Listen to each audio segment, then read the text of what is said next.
GS kitchen जायका में एक बार फिर आपका स्वागत है। आज के इस वीडियो में हम आपको बहुत ही अलग तरीके से आलू के पराठे बनाना सिखाएंगे।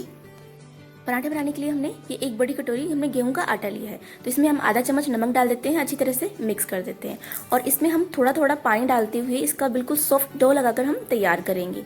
तो जितने भी आपको पराठे बनाने हो उतना आप गेहूं का आटा लें और इस तरह से आप थोड़ा थोड़ा पानी डालते हुए बिल्कुल सॉफ्ट डो लगाकर तैयार कर लें।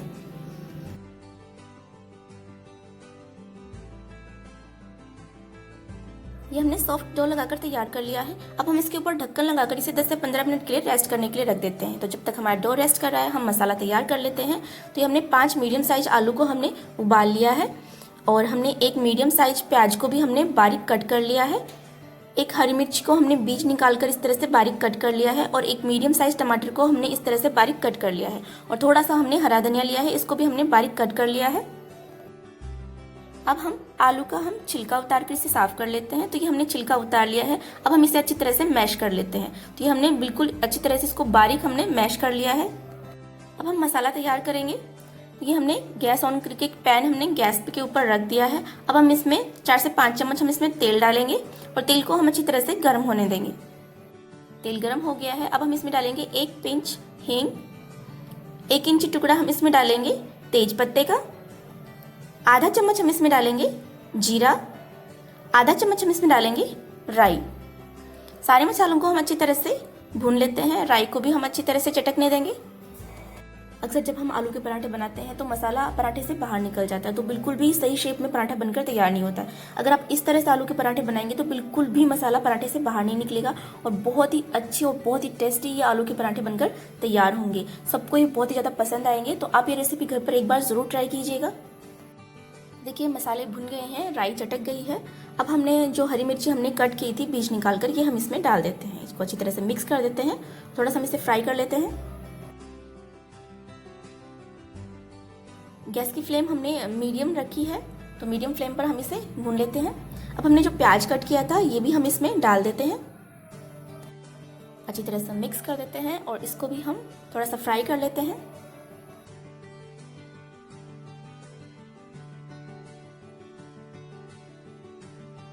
देखिए प्याज को हमने थोड़ा सा फ्राई कर लिया है। अब हमने जो टमाटर कट किए थे ये भी हम इसमें डाल देते हैं, मिक्स कर देते हैं। इनको भी हम थोड़ा सा भून लेते हैं। हमने 1 चम्मच साबुत धनिया को हमने दरदरा कूट लिया था, इस तरह से हमने दरदरा कूट लिया था, ये हम इसमें डाल देते हैं। आप चाहें तो धनिया पाउडर का भी यूज़ कर सकते हैं। इसको अच्छी तरह से मिक्स कर देते हैं। अब हम इसमें डालेंगे 1/4 चम्मच लाल मिर्च पाउडर, 1/4 चम्मच हल्दी पाउडर। इसे हम अच्छी तरह से मिक्स कर देते हैं।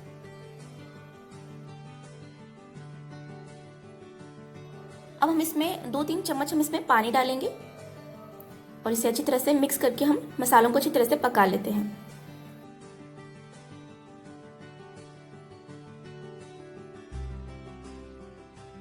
देखिए मसाले अच्छी तरह से पक गए हैं, ऑयल सेपरेट होने लगा है। अब हम इसमें 4-5 चम्मच पानी डालेंगे, अच्छी तरह से मिक्स कर देते हैं। अब हम इसमें डालेंगे आधा चम्मच नमक। तो नमक हम थोड़ा ज़्यादा ही डाल रहे हैं क्योंकि हम इसमें आलू भी डालेंगे, तो उसके हिसाब से हमें नमक पहले से ही थोड़ा ज़्यादा डाल लेना है। अब हम इसे ढक्कन लगाकर 3-4 मिनट के लिए हम इसे पका लेंगे, जिससे कि टमाटर सॉफ्ट हो जाएंगे और प्याज भी अच्छी तरह से गल जाएंगे। देखिए हमने इसे पका लिया अच्छी तरह से। टमाटर भी अच्छी तरह से गलकर सॉफ्ट हो गए हैं और प्याज भी पक चुके हैं। हरा धनिया डाल देंगे हम इसमें कटा हुआ, अच्छी तरह से मिक्स कर देते हैं। 1/4 चम्मच डालेंगे अमचूर पाउडर और 1/4 चम्मच हम इसमें डालेंगे भुना हुआ जीरा पाउडर। अच्छी तरह से मिक्स कर देते हैं इसे हम।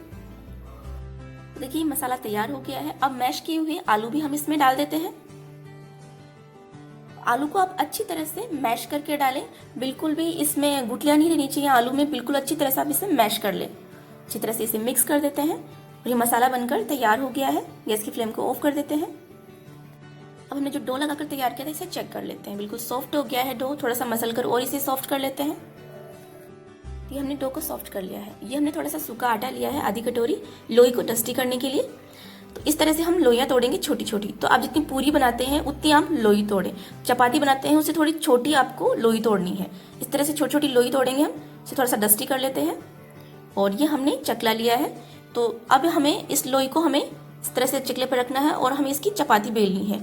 तो बिल्कुल पतली आपको चपाती बेलनी, जैसे पापड़ हम बनाते हैं, पापड़ की जितनी पतली आपको ये चपाती बेलनी है, मोटी नहीं रखनी है, अदरवाइज ये सिकेगी नहीं, कच्ची रह जाएगी। तो बिल्कुल जितनी पतली आप बेल सके उतनी आप पतली आप बेल कर तैयार कर लें।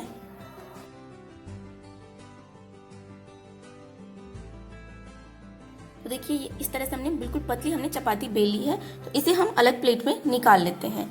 अब इसी साइज की हम एक और चपाती बनाकर तैयार करेंगे। तो इस तरह से बिल्कुल छोटी सी लोई बना लें, इसे थोड़ा सा डस्टी कर लें सूखे आटे से, और इसको भी हम इस तरह से बिल्कुल पतला हमें बेल लेना है।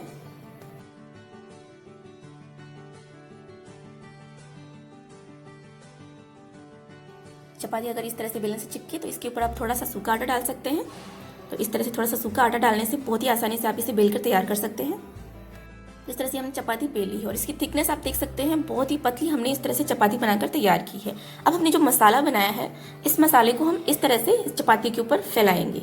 तो बिल्कुल किनारों पे आपको मसाला नहीं लगाना, किनारों को आपको छोड़ देना है, थोड़ा थोड़ा छोड़ देंगे किनारों को। और इस तरह से आलू को आपको अच्छी तरह से मैश करना है। अगर थोड़ा बहुत रह जाए गुठलियाँ तो आप इसे मैश कर सकते हैं इस तरह से। तो इस तरह से हम बिल्कुल पतली लेयर मसाले की चपाती के ऊपर इस तरह से फैलाएंगे। अब हमने जो दूसरी चपाती हमने बनाई है, इसको हम इसके ऊपर इस तरह से रखेंगे और किनारों के ऊपर हम थोड़ा थोड़ा सा पानी लगाकर दूसरी चपाती को हम किनारों से इसके ऊपर चिपका देंगे। तो हाथ से आप इस तरह से प्रेस कर दीजिए इसके ऊपर थोड़ा सा, जिससे कि अच्छी तरह से चिपक जाए। तो इस तरह से चिपकाने से मसाला जो है वो बाहर नहीं निकलेगा, अंदर ही रहेगा। देखिए चारों तरफ हम इसी तरह से इसे चिपका देते हैं। देखिए हमने इसे चारों तरफ से अच्छी तरह से इस तरह से चिपका लिया है। अब हम इसके ऊपर थोड़ा सा हम इसके ऊपर सूखा आटा डालेंगे। तो दोनों साइड इसी तरह से हम इसके ऊपर सूखा आटा लगा लेते हैं थोड़ा सा, जिससे कि ये चकले से चिपके नहीं। और हाथ से हम इसे थोड़ा सा इस तरह से दबा देंगे, दोनों साइड से इसी तरह से हाथ से दबा दें थोड़ा सा अच्छी तरह से। और बेलन से इसे थोड़ा सा इस तरह से बेल लेंगे हम, जिससे कि मसाला जो है वो अच्छी तरह से सेट हो जाए। अब हम गैस ऑन करके गैस पर तवा रखेंगे और इसके ऊपर हम डालेंगे 1 चम्मच घी। तवे को हम अच्छी तरह से गर्म होने देंगे और चम्मच की हेल्प से हम घी को तवे पर अच्छी तरह से स्प्रेड कर देते हैं। ये पराठे हम देसी घी में बना रहे हैं, आप चाहें तो रिफाइंड तेल में भी इसे बनाकर तैयार कर सकते हैं, लेकिन देसी घी में इनका टेस्ट और भी ज़्यादा अच्छा आता है। देखिए हमने घी पूरे तवे पर स्प्रेड कर दिया है और तवा अच्छी तरह से गर्म हो चुका है। गैस की फ्लेम को हम लो रखेंगे और अब हमने ये जो पराठा बनाकर तैयार किया है, ये इसके ऊपर हमें इस तरह से रख देते हैं। तो बिल्कुल लो फ्लेम पर ये पराठा हमें सेक कर तैयार करना है। फ्लेम हाई नहीं रखें, अदरवाइज पराठा जल जाएगा, अच्छी तरह से सिकेगा नहीं। बिल्कुल लो फ्लेम पर दोनों साइड से हमें इसे पलट पलट कर सेकना है। तो एक साइड से इस तरह से थोड़ा सा सिक चुका है। अब इसके ऊपर हम थोड़ा सा घी डालेंगे और इसको हम पूरे पराठे के ऊपर अच्छी तरह से स्प्रेड कर देते हैं। चम्मच की हेल्प से इस तरह से हम स्प्रेड कर देते हैं पूरे पराठे पर, और किनारों से भी इसे चम्मच की हेल्प से इस तरह से थोड़ा थोड़ा सा दबा दें, जिससे कि किनारों से ये बिल्कुल कच्चा नहीं रहे, पराठा अच्छी तरह से सिक कर तैयार हो जाए। तो इसी तरह से किनारों से चम्मच से इस तरह से दबा दबा कर सेक लें आप। अब हम इसे पलटेंगे और इस साइड भी हम इसके ऊपर घी लगाएंगे। इस तरह से चम्मच से पूरे पराठे के ऊपर घी स्प्रेड कर ले अच्छी तरह से। तो इसी तरह से दोनों साइड घी लगाकर हम इसे बिल्कुल लो फ्लेम पर हम इसको अच्छी तरह से सेक लेंगे। हम इसे फिर से पलट लेते हैं। तो देखिए थोड़ा सा सिक गया इस साइड से।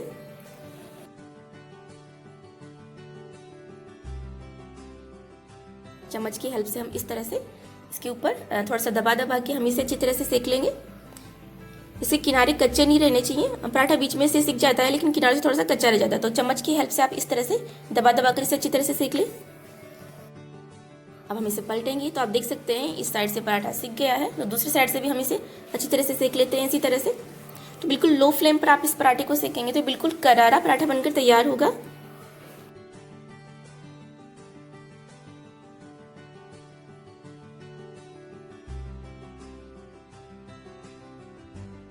देखिए साइड से भी अच्छी तरह से सिक गया है, पलट देते हैं। तो देखिए दोनों साइड से हमने इस पराठे को अच्छी तरह से सेक कर तैयार कर लिया है। अब हम इसे प्लेट में निकाल लेते हैं।